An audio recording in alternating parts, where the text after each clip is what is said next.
Okay, again, this is from UWI Labs. This is called Young Children's Causal Learning in an Uncertain World. Hi, I'm Anna Weismeyer, a postdoctoral research associate at the Institute for Learning and Brain Sciences in Seattle, Washington. In this video, I'm going to talk to you about our new NSF-funded research exploring young children's causal learning. National Science Foundation. Guys, these guys are bought and paid for by the government.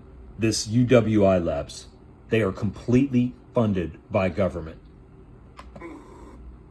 Imagine yourself as a young child trying to figure out how to make things happen on your own without having to ask an adult for help. What if you wanted to learn something as simple as how to turn on lights? You might first try watching how adults and older kids go about getting lights to turn on. However, you may find this to be quite confusing. Light switches come in many forms. Some you have to push, and some rotate around, and some don't seem to turn on at all. As a child, how do you put together all of this messy information? Can children really keep track of how likely it is that something is going to work, and then use that information to figure out the best way for them to solve the problem? Together with my co-authors, Andrew Meltzoff and Allison Gottman, we designed a study to see if young children could detect the difference between two imperfect ways of winning a game, and then use the better strategy to their own advantage. In our game, children watched as a researcher activated a black... Okay, this is interesting. This is interesting. Pay attention. Box by placing one of two different wooden blocks on top of it.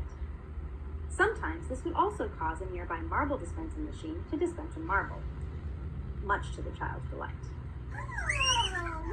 Children watch the experimenter play with each block 6 times. One block caused the marble to dispense 4 of the 6 times, and the other block caused the marble to dispense only 2 of the 6 times. So one was 67% effective, while the other was only 33% effective. Then the children were given a chance to play the game on their own. Here we see a child grabbing a successful block, placing it on the box, and looking toward the marble dispenser. Okay, this is social engineering. Watch this. Just like the child in the video, 72% of the kids in the study eagerly chose to play with the block with a higher success rate. It wasn't clear, though, whether the children were making their choices based on probability, the better 67% effective block compared with the 33% effective one, or frequency, the better 4 marble option compared to the 2 marble option. So we ran the experiment again with a new group of children. This time we kept the frequency the same for both blocks. Each block caused the marble to dispense 4 times, while making sure that the probabilities were still different. One block worked 60. I just got to pause. I think you're supposed to not play complete videos. I don't know, something stupid. 7% of the time, and the other worked 33% of the time. When it was their turn to play the game, 69% of kids in the study chose to play with the block with a higher success rate. This demonstrates that children are able to use the difference in probability to their advantage. Our findings help explain how young children learn so quickly, even in an uncertain and imperfect world. They are trying to show, guys, this is all social engineering. This is all, they are doing this to study, to see how to keep people in line, to see how to keep you. They want to know how much they have to give you as a reward to get you to do things, stupid things. And see, this kid's so happy. This kid is happy because they're happy. They are promoting a behavior. That is it.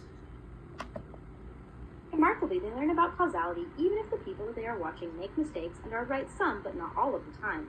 This intuitive grasp of statistics and ability to weigh the likelihoods of cause and effect scenarios shows that toddlers don't need to learn by trial and error. They can just watch what other people do to figure out how to make things happen on their own. Did you hear that? They don't need to learn by trial and error. They just watch people.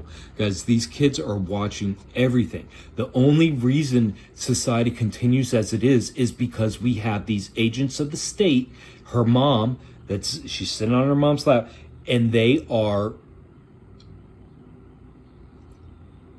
continue to propagate this shit.